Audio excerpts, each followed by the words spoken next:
Hello guys, welcome back to iSpace super. Tahir is back with another video. One punch man video में तुम्हें पहली बार मेरी आवाज सुन रहे होगे इस वीडियो में। कॉज नॉर्मली मैं नारुतो या बोरुतो वीडियोस करता हूँ, बट इस सबसे तुम्हें कोई मतलब नहीं होना चाहिए। तुम यहाँ वीडियो देखने आए हो, सो वीडियो के बारे में बात करते हैं। टाइटल से पता चल ही गया होगा कि वीडियो किस बारे में है। वन पंच मैन में विलेंस की स्ट्रेंथ हमें इस तरह से नहीं दिखाई जाती कि हम उन्हें कंपेयर कर सके। लाइक कोई बहुत ही स्ट्रॉन्ग विलेन है, बट वो आते ही साइतामा से भिड़ गया, बेचारा 2-3 पैंच में ही खत्म हो जाता है, सो काफी वीक लगता है। उसी तरह कोई विलेन दूसरे हीरो से फाइट करता है तो लगता है कि काफी स्ट्रॉन्ग है। मेल्जरगार्ड और गिर्युगान शूप को ही देख लो, यही लग रहा होगा ना कि मेल्जरगार्ड ज्यादा स्ट्रॉन्ग है। Well you are wrong. So इस वीडियो में ऐसे ही विलेंस की फीट्स और पावर्स को देखकर एनालाइज करते हैं कि कौन किस रैंक पर है स्ट्रेंथ में। सो चलो इंट्रो रोल करो।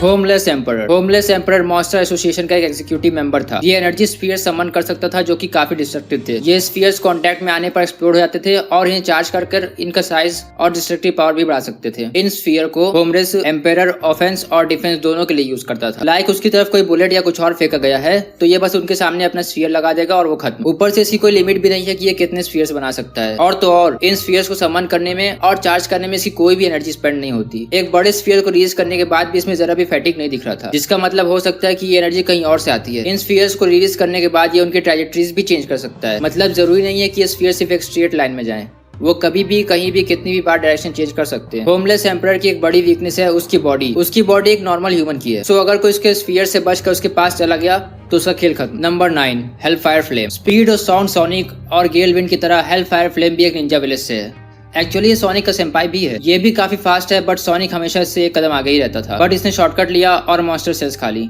जिसके बाद इसकी फिजिकल कैपेबिलिटीज बहुत ही बढ़ गई थी, इंक्लूडिंग हिज स्पीड, जिसके बाद ये सोनिक से भी ज्यादा फास्ट हो गया। मॉन्स्टर सेल्स कंज्यूम करने के बाद हेलफायर फ्लेम एक ड्रैगन लेवल का थ्रेट बन गया था, क्योंकि इसका नाम हेलफायर फ्लेम है। इसके पास ऐसी ही सुपरनैचुरल एबिलिटीज भी हैं। ये चीजों को टच करके जला देता है और अपनी फिस्ट के आसपास फ्लेम्स भी क्रिएट कर सकता है। ये भी अपनी मर्जी से ह्यूमन फॉर्म और मॉन्स्टर फॉर्म में ट्रांसफॉर्म हो सकता है। नंबर 8 गेल विंड और हेलफायर फ्लेम एक टीम की तरह साथ रहते हैं। ये भी उसी सेम विलेज से सेम बैच के निंजा है और दोनों ने एक साथ मॉन्स्टर एसोसिएशन भी ज्वाइन किया हुआ था। सभी चीजें एक एक करके बोलने से अच्छा जो मैंने हेलफायर फ्लेम के लिए बोला था ना, वह इसके साथ भी सेम है। बस डिफरेंस 2-3 चीजों का है कि एक तो इसके पास कोई सुपरनैचुरल एबिलिटी नहीं है और दूसरा कि ये उन एबिलिटीज के बिना भी हेलफायर फ्लेम से ज्यादा स्ट्रॉन्ग। नंबर 7 मेल्जरगार्ड। ये अजीब से नाम वाला इंसान एक एलियन था जो कि एक डार्क मैटर थीव्स नाम के पायरेट ग्रुप का एक जनरल भी था। हमने इसे एलियन कॉन्करर्स आर्क में 4 एस क्लास हीरोज को अच्छी फाइट देते हुए देखा था, जो थे मेटल बैट, पूरी प्रिजनर, एटॉमिक समुराई और बांग। जब तक इन्हें इनकी वीकनेस नहीं पता चली थी तब तक लग रहा था कि ये हीरोज हार रहे हैं। बोरोस का चमचा है तो स्ट्रॉन्ग तो होना ही था। इसके पास एक काफी अच्छी सेट ऑफ एबिलिटीज थी, रीजनरेशन, स्प्लिटिंग, शेप शिफ्टिंग और काफी ज्यादा स्ट्रेंथ और स्पीड। उन 4 एस क्लास हीरोज को इसकी रीजनरेशन से सबसे ज्यादा प्रॉब्लम हुई थी। ऊपर से ये मल्टीपल बॉडी से मिलकर बना था जिन्हें ये अलग भी कर सकता था। हर बॉडी के पास सेम एबिलिटीज थी और कंबाइन होने के बाद वो एबिलिटीज ऐड हो जा रही थी। हर बॉडी में एक कोर था जिसकी वजह से वो बॉडीज रीजनरेट हो पाती थी। सो मतलब अगर एक कोर डिस्ट्रॉय कर भी दिया तब भी बाकी की बॉडीज रीजनरेट हो सकती थी। ऊपर से ये शेप शिफ्टिंग की वजह से काफी तरह के वेपन्स और विंग्स भी बना लेता था। Number 6 platinum sperm. I am platinum sperm. I have come to avenge my fallen brethren who died suffocating in the sewers. Pornhub is my greatest enemy. Anyways, ये फ्लैशी फ्लैश से भी ज्यादा fast था। वो हीरो जिसने 2 demon level ninjas को हराया था जिनकी स्पेशलिटी स्पीड थी। सो अब कंपेयर करके समझ सकते हो कि कितना फास्ट होगा। स्ट्रेंथ की बात करें तो इसने डार्क शाइन अलॉय को एक शॉट में पेल दिया था। इसके पास भी गजब की स्पीड, रिफ्लेक्सेस और ड्यूरेबिलिटी थी और ये अपनी टेल सर के ऊपर लगे हुए टेंटिकल से भी फाइट करता था, जैसा कि टेंटल जॉनरा में करते हैं। Next time you are masturbating just remember him. Number 5 Geryuganshoop. Melzargard की तरह से बोरोस के ग्रुप का एक जनरल था, बट ये बोरोस का राइट हैंड मैन भी था। इसकी बेस्ट एबिलिटी थी साइकोकाइनेसिस। फाइट्स में ये इसे अपने ओपोनेंट्स पर चीजें फेंकने के लिए यूज करता था, जो कि लोग घर के झगड़ों में करते रहते हैं। बट इसमें यह डिफरेंस था कि ये जिन चीजों को फेंक रहा है उनके और एयर के बीच के डिफरेंस को ये खत्म कर देता था, जिसकी वजह से ये उन्हें लाइट की स्पीड के पास पहुंचा देता था। और शायद तुमने फिजिक्स में पढ़ा होगा कि लाइट की स्पीड के पास जाने पर मास बढ़ जाता है। सो जो ऑब्जेक्ट्स ये अपने ओपोनेंट्स पर फेंकता था वो काफी डैमेज करते थे। इनका यूज करके ये मेल्जरगार्ड को भी हरा सकता था। इसके साथ इसके पास टेलीपैथी भी थी, जिसे ये पूरी शिप के क्रू को कमांड करने के लिए यूज करता था। ये काफी स्ट्रॉन्ग साइकिक था जिसे लोग तात्सुमाकी से भी ज्यादा स्ट्रॉन्ग बोलते हैं। नंबर 4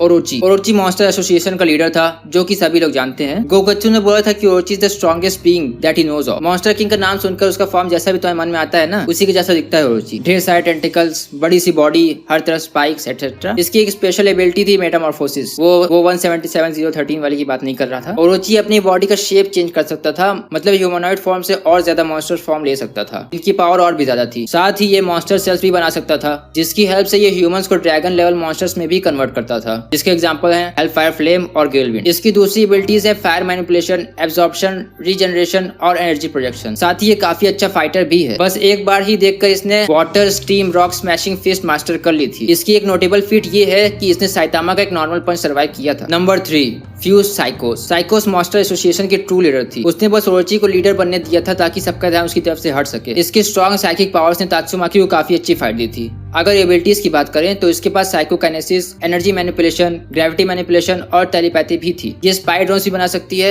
ये ह्यूमंस को मॉन्स्टर में भी कन्वर्ट कर सकती है, जैसा कि इसने ओरोची के साथ किया। और ओरोची से फ्यूज होने के बाद तो इसकी खुद की एबिलिटीज और ओरोची की एबिलिटीज और स्ट्रांग हो गई और अब ये इलेक्ट्रिसिटी मैनिपुलेशन भी कर सकती है। साथ ही साथ ये एक जेट बनकर भी उड़ सकती है, वो भी काफी fast. Megatron vibes. Number 2, borrows. इस लिस्ट में सेकंड नंबर पर होने के बाद भी ये विलन सीजन 1 में ही मर गया था, जो कि इस मांगा का 10 या 20% ही था। बोरोस एक प्लैनेट को भी उड़ा सकता था। ये डार्क मैटर थी, स्पेस पायरेट्स का लीडर भी था। ये पूरे यूनिवर्स में घूम घूम कर स्ट्रॉन्ग फाइटर्स ढूंढ रहा था, बट सब इससे वीक निकल रहे थे। तो इसे भी साइतामा की तरह एक्सिस्टेंशियल क्राइसिस होने लगा था कि किक नहीं मिल रही है लाइफ में। इसकी विश तो साइतामा से लड़कर पूरी हो गई। फाइट में इसने साइतामा को मून पर फेंक दिया था, जिससे इसकी स्ट्रेंथ का अंदाजा लगा सकते हो। और तो और ये साइतामा का एक सीरियस पंच खाने के बाद भी कुछ देर तक जिंदा था और उससे कन्वर्स भी कर रहा था, जिससे इसकी ड्यूरेबिलिटी का अंदाजा लगा सकते हो। साथ ही ये रीजनरेशन और एनर्जी प्रोजेक्शन भी कर सकता था। नंबर 1, गारो। जो लोग वन पंच मैन मांगा से कॉट अप हैं, उन्हें तो वीडियो शुरू होने से पहले से ही पता था कि लिस्ट में नंबर 1 पर कौन है। गारो बांग का एक स्टूडेंट था, जिससे इसने मार्शल आर्ट सीखी, जिनका यूज करके इसने इजिली काफी सारे अलग अलग क्लास के हीरोज और एक S class hero tank top master को हराया था। बाद में इसने एक और S class hero metal bat को हराया, बट वो पहले से काफी इंजर्ड था। बचपन से इसका सपना था एक मॉन्स्टर बनना, सेम जैसे दूसरे बच्चों का सपना रहता है एक हीरो बनना। गारो की बेस्ट एबिलिटी है उसकी ग्रोथ।